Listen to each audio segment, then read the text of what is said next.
Mr. Jimenez, Novartis presented solid full-year results 2015, but what most interesting for the investor is, what about Alcon? A UBS analyst said a selling of Alcon would be the best option. Do you agree? No, when you look at the ophthalmology space, it's going to be a growth area in healthcare. You just have to look at the aging population and unmet medical need in eye care.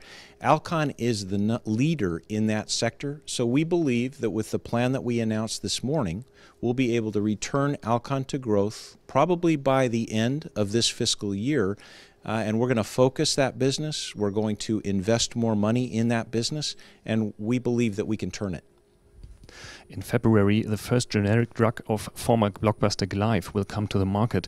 Could Novartis compensate or even overcompensate the sales losses by the newcomers Cosentyx and Entresto? Yes, in 2016, we will see patent expiration of our biggest drug, Gleevec, which means we're going to lose almost over $3 billion of sales.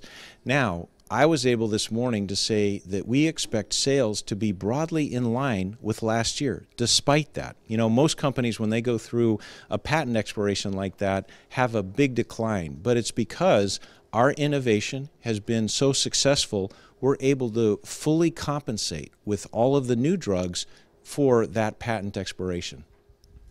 The launch of Entresto in the US was a little bit sagging. How do you plan to break this trend line?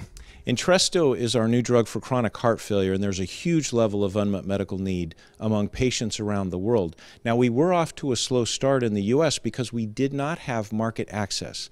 Many of the insurance plans would not reimburse the drug for the first 6 months. That time period has ended, and now we're already seeing reimbursement start to open up in Entresto. So our long-term prospects for Entresto have not changed one bit. We do believe this will be a multi-billion-dollar drug for the company, just a little bit slower start than we had expected. And what about biosimilars? Sandoz has some of it in the product pipeline and already applied for access in the US market. What kind of market potential do you estimate for biosimilars?